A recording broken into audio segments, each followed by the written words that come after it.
magandang umaga mga kamotodek. So yan, welcome back po sa aking YouTube channel.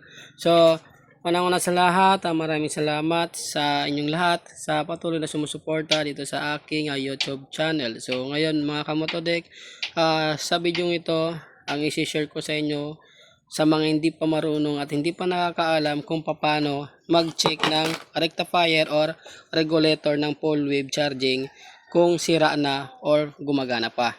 So, yan mga idol, kung interesado kayong malaman at matutunan yung mga ganitong video tutorial, panoorin yung video na to hanggang sa matapos. At syempre, higit sa lahat, kung bago ka pa lang dito sa aking YouTube channel at ngayon ka pa lang dito napadaan at interesado ka sa mga ganitong content, so please click the subscribe button at notification bell para lagi kayong updated sa mga bago kong video ina-upload kagaya nito. So ngayon mga idol, start na tayo. Gaya nga ng sinabi ko, ang ituturo ko sa inyo ngayon ay kung paano mag-check ng rectifier or regulator na full wave charging kung sira na or gumagana pa.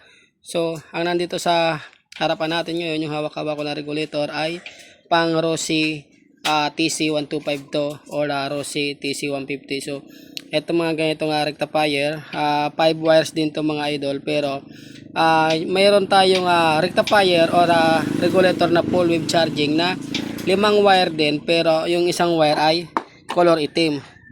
So yun kasi yung nagko-control ng binibigay na supply ng regulator. So ito, wala tong color itim na wire, meron dito pula na may puti. Saka lang to nagkakaroon mga idol ng kuryente ang pula na may puti kapag umaandar yung inyong makina.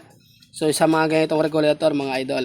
So ito naman, itong pula naman na walang ibang halong color, yung solid na red, ito yung papunta dito sa battery natin para mag-charge habang umaandar yung ating makina, para mag-charge yung battery natin. And then from battery naman papunta tayo doon sa ignition switch ng motor.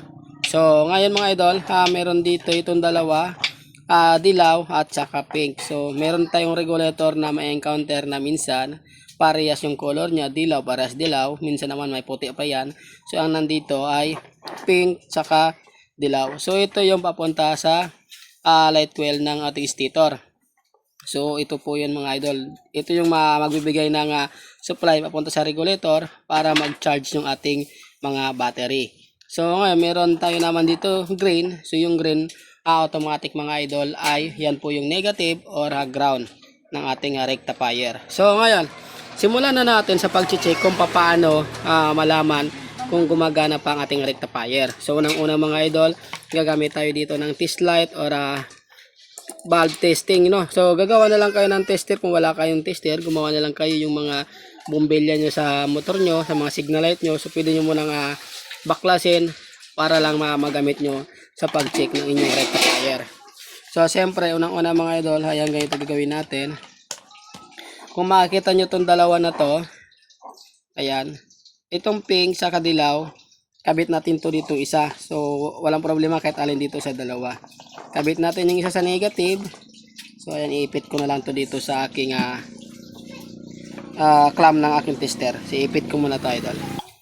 So ngayon ayan nga idol, pinag-clamp ko muna yung aking tester dito sa negative ng battery.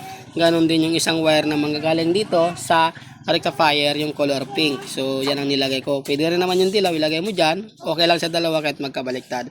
So ngayon mga idol, ang i-check natin dito kung gumagana pa ang rectifier, itong ating dulo ng test light or yung positive ng test light natin, dito natin ikakabit dito sa color pula. Lalagay natin to dito. So dapat iilaw to. Ayan, so dapat umilaw ang inyong tester. Ayan. So makikita nyo to. So dapat iilaw tong tester na to mga idol. Ayan. So wala kasi tayong tagahawak ng camera. So ngayon para umilaw yan mga idol, itong color dilaw ng ating regulator, ikakabit natin dito. Yan, dito sa positive ng battery. Kung makikita nyo, yan, may positive ng battery. So ikabit nyo to dito. Ayan, ganyan.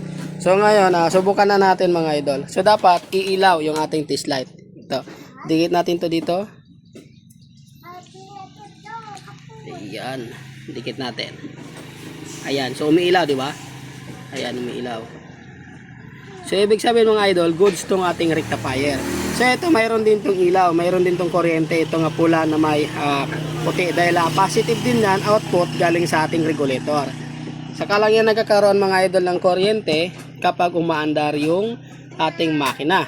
So, ngayon, mahalaga mga idol na malaman nyo kung paano mag-check or mag-troubleshoot ng mga ganitong rectifier, regulator charging na sa inyong mga motor para hindi kayo masyadong magastusan. Dahil kung hindi kayo marunong mag-check ng inyong regulator at kung bibili lang kayo kaagad, hindi nyo alam na yung palang sira, so magastusan kayo mga idol.